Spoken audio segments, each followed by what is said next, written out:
in addition to working for Oxford Homeless Pathways, over the last year I've started working for an organisation called Connection.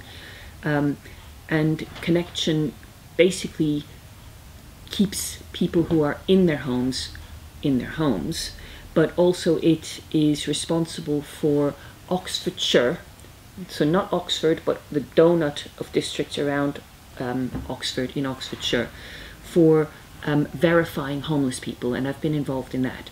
Now, verifying homeless people goes as follows. There's a program called No Second Night Out, which means that in theory, nobody should be sleeping rough for more than one night. So if somebody sees someone who's sleeping rough, or someone who's sleeping rough can themselves notify someone, all that information goes to Connection, and then Connection sends out people to verify that people really are sleeping rough. The thing is that there's so much demand for housing here that rough sleepers, people who sleep outside, get priority over people who are sofa surfing, meaning people who are simply staying with their friends and family, even though they don't have their own house. So all of them are homeless, but rough sleepers are like the most visible and most vulnerable peak of that iceberg.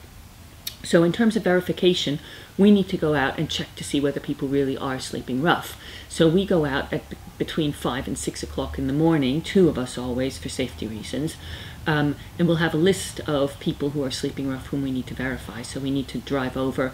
The modern homeless person typically has a mobile phone.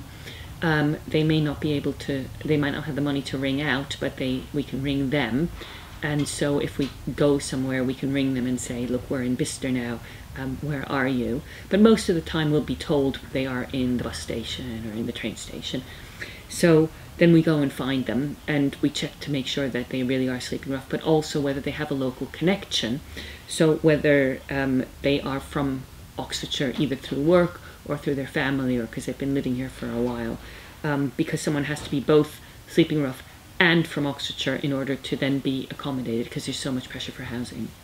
And you kind of get some interesting stories there. So one morning we were called out, and the client was meant to be not only dangerous but into torture.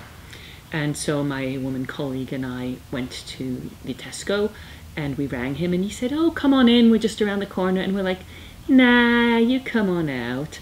And then he did come out, and he said he had 2 friends. And then we went through various sheds and into back corners and stuff. And I was thinking, my goodness, no one will find us here.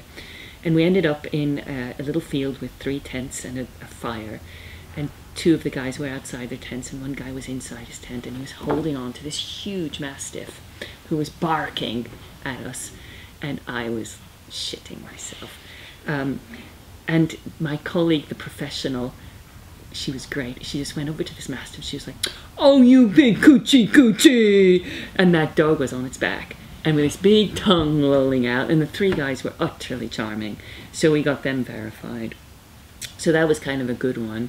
And another good one is just last week, we were verifying a man who was sleeping in his car in a car park.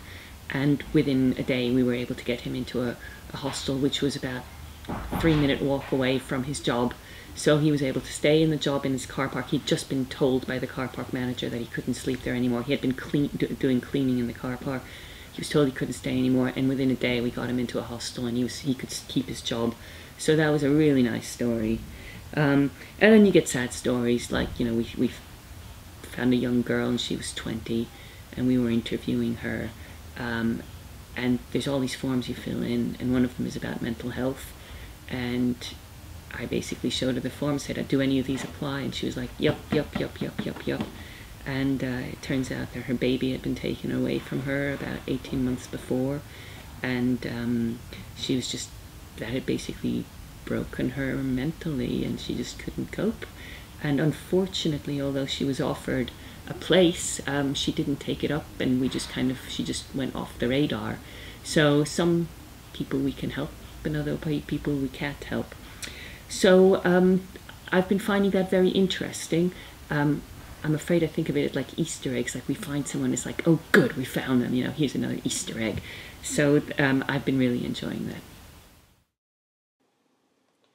If you'd like to get involved in the On Your Doorstep homelessness campaign, visit oydoxford.com, find us on Facebook or Twitter, or come along to our weekly term time meetings.